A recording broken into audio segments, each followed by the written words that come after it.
Hello students, क्या हाल है? बढ़िया। चलिए, आज का हमारा नया टॉपिक क्या है? Death of a partner. इसका डे 1 छोटा सा और एक इम्पॉर्टेंट चैप्टर है। हमारे को हर बार बोर्ड में देखने को ये मिल जाता है। डेथ ऑफ अ पार्टनर को अगर हम लोग बोलें तो ये एक रिकॉन्स्टिट्यूशन ऑफ फर्म का एग्जाम्पल है। रिकॉन्स्टिट्यूशन ऑफ फर्म मैंने अपनी पिछली वीडियोस में कवर किया था, एक बार ब्रीफ कर देता हूं। रिकॉन्स्टिट्यूशन ऑफ फर्म क्या चीज होती है? जब भी डीड में किसी भी वजह से चेंज होता है उसे हम रिकॉन्स्टिट्यूशन ऑफ फर्म बोलते हैं। जहां पर पुरानी पार्टनरशिप जो होती है पार्टनर्स के बीच में वो खत्म हो जाती है और उसकी जगह नई पार्टनरशिप बन जाती है। पुराना एग्रीमेंट खत्म हो जाता है, उसकी जगह नया एग्रीमेंट बन जाता है। जैसे पहले 2 पार्टनर थे, अब एक नया एडमिट हो रहा है, तो 2 पार्टनर्स के बीच में पार्टनरशिप खत्म होगी और अब तीनों के बीच में एक नया एग्रीमेंट लिखा जाएगा। तो ये रिकॉन्स्टिट्यूशन ऑफ फर्म है। यहां पर मान लीजिए एबीसी हैं, 3 पार्टनर हैं, इसमें से किसी की डेथ हो जाती है, जैसे मान लीजिए सी की डेथ हो जाती है, तो इसका मतलब है इनके बीच में जो एग्रीमेंट था तीनों के बीच में वो खत्म हो जाएगा। अब ए और बी के बीच में नया एग्रीमेंट लिखा जाएगा। तो ये होता है पार्टनरशिप जब खत्म होगी पुरानी वाली और उसकी जगह नई पार्टनरशिप आएगी, नया एग्रीमेंट होगा, तो that is called reconstitution of firm. Clear? तो इसमें हमें क्या देखना होता है डेथ में? जब पार्टनर की डेथ हो रही है वो डेट कौन सी है, क्योंकि कुछ चीजें ऐसी होती हैं जो हम उसको मंथ के हिसाब से या डेज के हिसाब से देंगे। भाई जितने महीने वो हमारे साथ बिजनेस में रहा उतने महीने का हम उसको हिसाब करेंगे।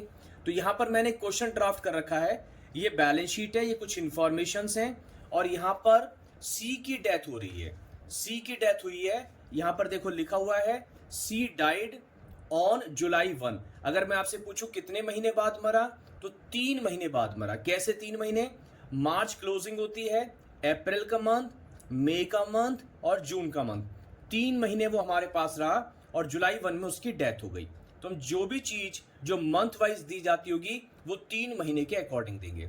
मैं बारी बारी से बड़े आराम से पॉइंट्स आपके साथ डिस्कस करूंगा। ध्यान से सुनना आज वाली क्लास। इस क्वेश्चन को करने के बाद लगभग 50% से ज्यादा चैप्टर हमारा कवर हो जाएगा और बेसिक कॉन्सेप्ट तो यहीं से कवर हो जाएंगे हमारे। ठीक है? अब देखो उसने पूछा क्या है, प्रिपेयर सीज कैपिटल अकाउंट। हमें सी का कैपिटल अकाउंट बनाना है। जनरली इस चैप्टर में यही होगा, जिसकी डेथ होगी उसी का कैपिटल अकाउंट मांगा जाएगा ताकि उसका हिसाब किताब हम कर दें। भाई जुलाई में अकाउंट्स बंद करने का तो कोई सवाल उठता नहीं है कि जुलाई 1 में हम अपने अकाउंट्स वगैरह फाइनलाइज करें, लेकिन क्योंकि सी की डेथ जुलाई में हुई है इसलिए वो सी का अकाउंट मांगा जा रहा है कि उसके मरने पर जो भी उसका हिसाब किताब बनता है वो कितना होगा, वो कैपिटल अकाउंट से ही पता पड़ेगा। क्वेश्चन अगर आपसे कहे कि भाई सभी के कैपिटल अकाउंट बनाओ, तो ठीक है, हम क्वेश्चन से बड़े तो है नहीं, तो क्वेश्चन कह रहा है सभी के बनाओ तो सभी के बना देंगे, भाई हमें क्या दिक्कत है। लेकिन 99% के उस केसेस में इस वाले चैप्टर में जिसकी डेथ होगी, जिसे हम डिजीज्ड पार्टनर के नाम से भी बुलाते हैं, उसका कैपिटल अकाउंट मांगा जाएगा और उसी का कैपिटल अकाउंट हम लोग बनाएंगे। तो यहां पर देखो सीज कैपिटल अकाउंट हम लोग बनाएंगे। Columns particulars amount, particulars amount, ठीक है, ये हमारे कॉलम्स रहेंगे। और कैपिटल अकाउंट बनाने का हमारा फंडा क्या था? कैपिटल का क्रेडिट बैलेंस होता है, कोई सा भी चैप्टर आ जाए कैपिटल का क्रेडिट बैलेंस है। कैपिटल अगर इंक्रीज होती है तो इधर आती है, इधर से मेरा मतलब है right hand side, right hand side से मतलब क्रेडिट साइड। कैपिटल बढ़ेगी तो क्रेडिट में, कैपिटल कम होगी तो डेबिट में। ठीक है, तो बनाना स्टार्ट करते हैं। Seize capital account, particulars rupees, particulars rupees और ऊपर कॉर्नर में डेबिट और क्रेडिट। ये हमारा थोड़ा फॉर्मेट प्रेजेंटेशन का ध्यान रखो, जितनी अच्छी प्रेजेंटेशन रखोगे बोर्ड में उतने ही अच्छे मार्क्स भी आपको मिलेंगे, उतना ही आपसे टीचर इंप्रेस भी होते हैं जब कॉपी चेक होती है। चलिए स्टार्ट करते हैं। तो कैपिटल का क्रेडिट बैलेंस होता है, लाइबिलिटीज में गिवन है, आप चेक करो यहां पर लाइबिलिटीज में गिवन है सी की कैपिटल 20,000 की। तो देखो हमने यहां पर लिखा बाय बैलेंस ब्रॉट डाउन 20,000। इसके बाद आपको यह देखना है balance sheet items. Balance sheet items का मेरा मतलब होता है बैलेंस शीट में अगर कोई एक्यूमुलेटेड प्रॉफिट, लॉसेज, रिजर्व या गुडविल है। मैंने क्या क्या बोला?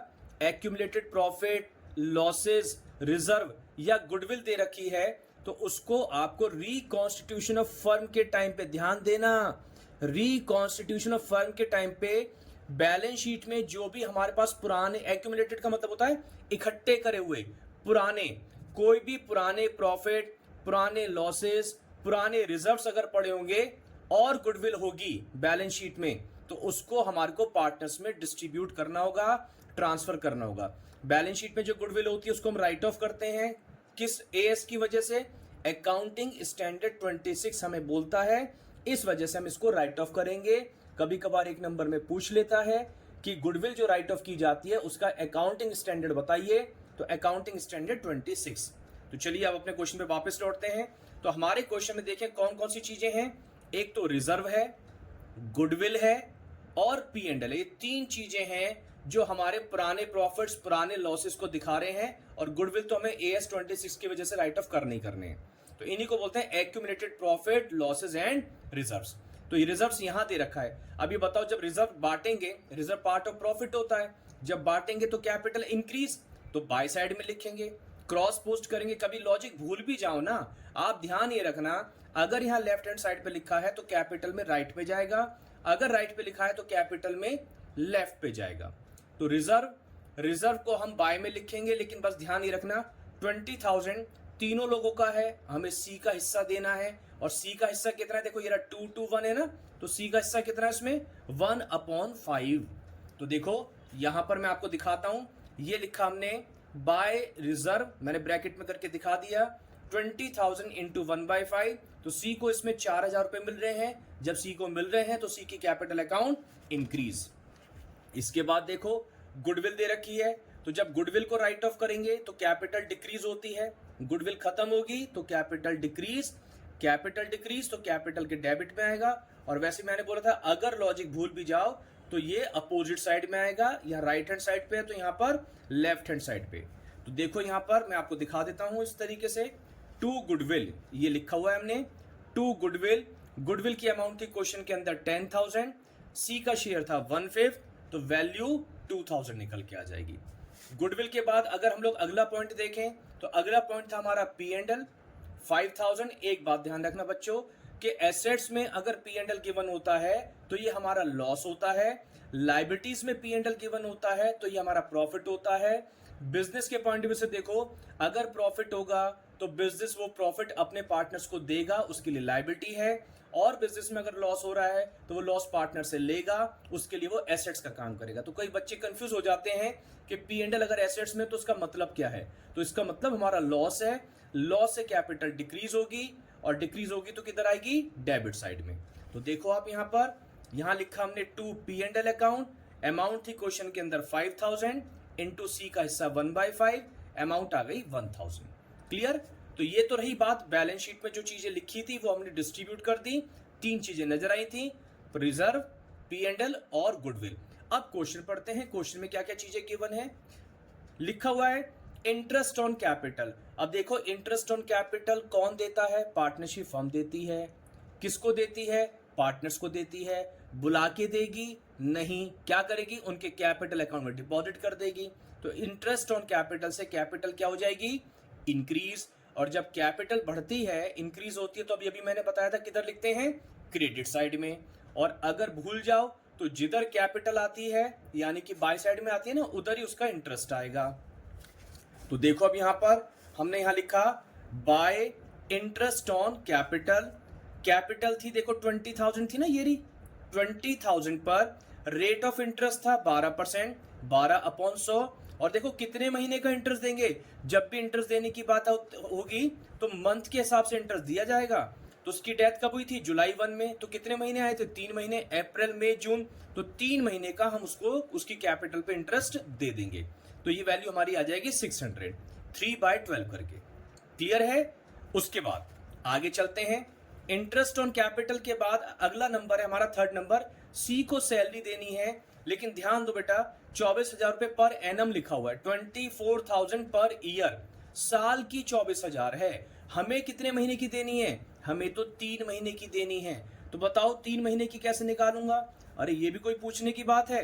24,000 को 12 से डिवाइड करेंगे, 1 महीने की आएगी, है ना, साल की है ना, 12 महीने की है। 12 से डिवाइड किया, 1 महीने की आएगी, और 3 से मल्टीप्लाई कर दूंगा तो 3 महीने की आ जाएगी। तो देखो यहां पर बाय सीज सैलरी 24,000 इंटू 3/12, 12 से डिवाइड करेंगे तो एक महीने की आ गई ना 2,000 इंटू 3 6,000 हमारी सैलरी आ गई। ठीक है, बड़े सिंपल सिंपल से पॉइंट है वैसे, और ज्यादा पॉइंट है भी नहीं। आगे देखो, ये वाला पॉइंट जरा थोड़ा सा समझने वाला है। C share in profit will be based on average profit of 3 years. जरा समझना क्या कह रहा है वो। देखो एक्चुअली में क्या प्रॉब्लम है, हम सी को प्रॉफिट में शेयर देने की बात कर रहे हैं, और देखो प्रॉफिट कब पता पड़ता है, प्रॉफिट पता पड़ता है ईयर के एंड में। अब ईयर के एंड में पता पड़ता है उसकी डेथ हो गई है जुलाई 1 में, तो 3 महीने का प्रॉफिट कहां से लेके आए। अब प्रॉफिट तो अभी कैलकुलेट कर नहीं सकते क्योंकि एंड में अकाउंट बनाए जाएंगे, बीच में बनाने का कोई सेंस होता नहीं है। तो इसलिए क्या होता है, हम उसे प्रॉफिट देना भी चाहते हैं, प्रॉफिट हमारे पास है भी नहीं क्योंकि अभी हमने कैलकुलेट नहीं करा है, प्रॉफिट एंड में पता पड़ेगा। तो 3 महीने में कुछ ना कुछ तो कमाया ही होगा ना, मन कर रहा है कि उसको प्रॉफिट दें, प्रॉब्लम है कि प्रॉफिट है नहीं। तो इस प्रॉब्लम से निपटने के लिए क्वेश्चन हमें गाइड करेगा कि भैया ऐसा करो, आप ना किसी प्रॉफिट को बेस मान लो। बेस मानने का मतलब है आप ऐसा मान लो कि इतना ही प्रॉफिट कमाया जा रहा है। कभी कभार आपसे बोलेगा कि लास्ट ईयर वाले प्रॉफिट को बेस मान लो। जैसे मान लो लास्ट ईयर अगर प्रॉफिट 50,000 था और वो कहता है लास्ट ईयर के प्रॉफिट को बेस मान लो, तो वो ये कहना चाह रहा है कि आप ऐसा मान लो कि इस बार भी हम 50,000 रुपए ही कमाएंगे और उसके हिसाब से आप सी को निपटा दो, सी का प्रॉफिट में शेयर दे दो। तुम कर देंगे 50,000 इंटू 3/12, 3 महीने का प्रॉफिट, इंटू 1/5 सी का प्रॉफिट। तो उसने क्या बोला, लास्ट ईयर को प्रॉफिट को बेस मानो, तो लास्ट ईयर को मान लेंगे। और मेरे क्वेश्चन में देखो किसको बोल रहा है, C share in profit will be based on average profit of 3 years. वो कह रहे हैं 3 साल का जो एवरेज होगा उसके बेसिस पे आपको उसका प्रॉफिट देना है। अब यहां एवरेज प्रॉफिट निकाल लो, जो भी एवरेज प्रॉफिट निकल के आएगा, एवरेज निकालना आता है ना, जितने भी साल के प्रॉफिट होंगे, मान लो 3 साल के प्रॉफिट दे रखे हैं 10,000, 20,000 और 30,000, इसका एवरेज पूछेगा तो निकाल लोगे ना आप सब लोग।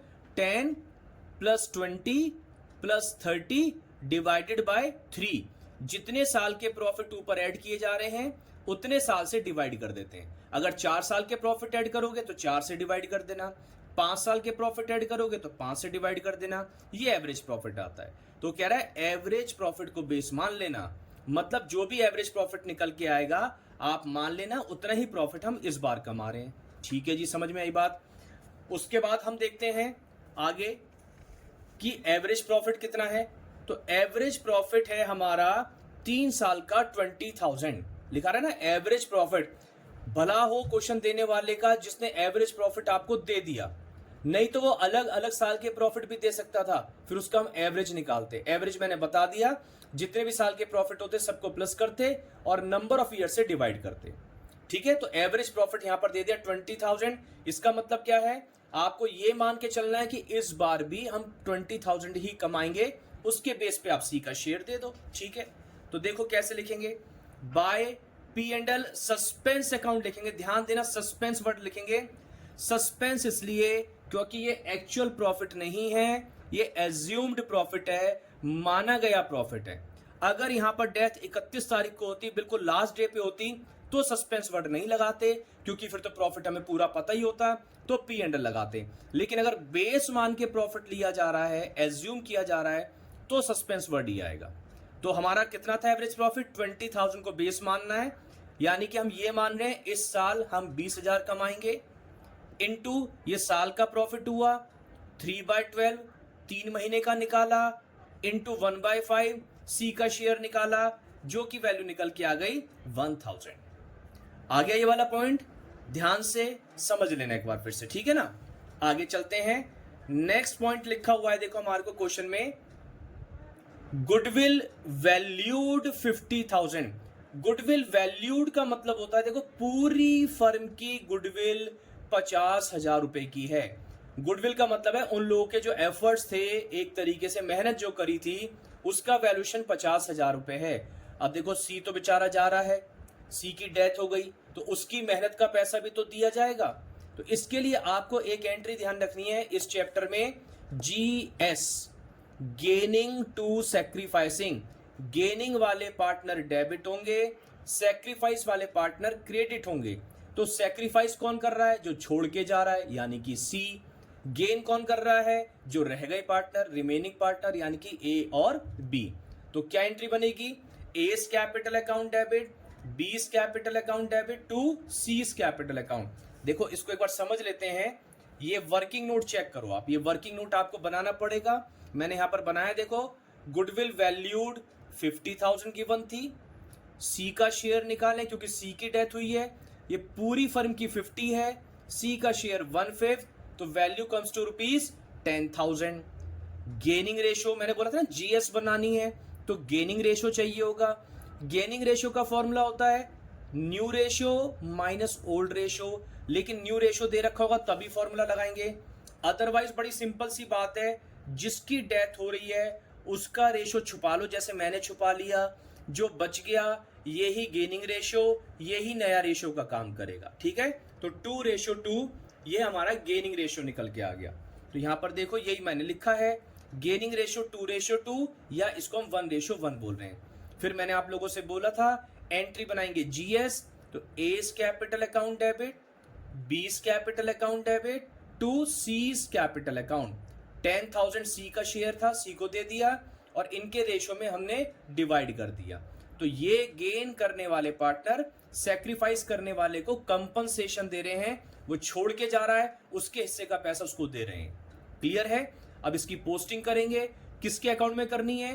केवल सी के अकाउंट में करनी है।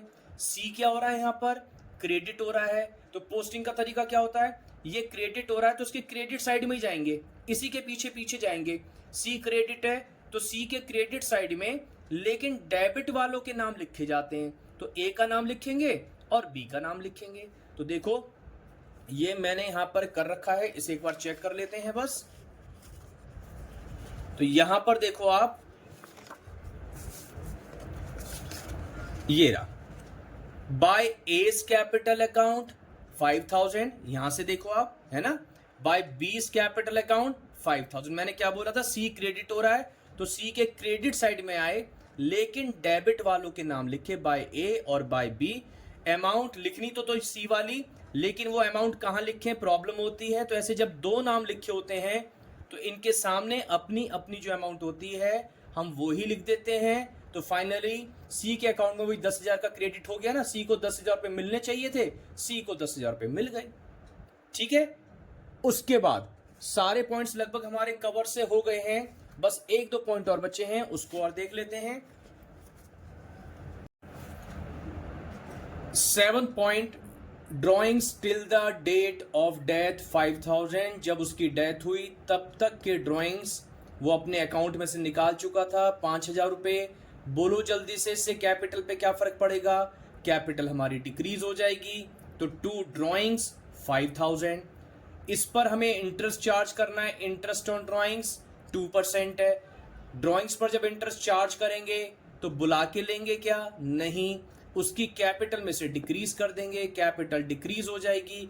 तो 2 इंटरेस्ट ऑन ड्रॉइंग्स 5,000, 2% है। ध्यान देना बच्चों, इस पे पर एनम नहीं लिखा हुआ है।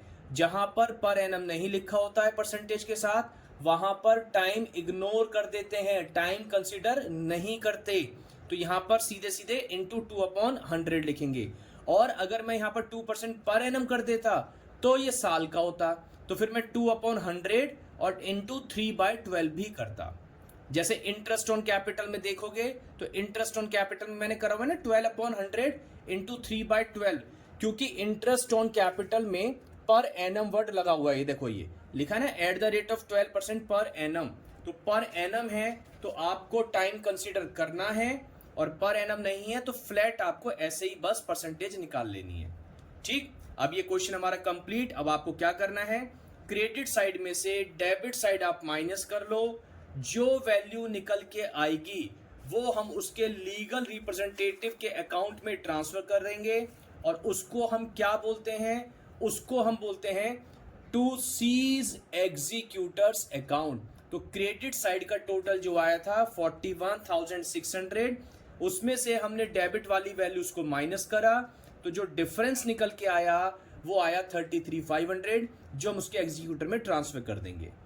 तो आई होप आपको ये जो कंसेप्ट मैंने इसमें समझाया है इस क्वेश्चन के जरिए आपको समझ में आया होगा। मिलते हैं अगली क्लास में, इसी चैप्टर को आगे कंटिन्यू करेंगे। तब तक आप इस वीडियो को लाइक करो, शेयर करो और सब्सक्राइब कर देना अगर आप नए हो। Thank you.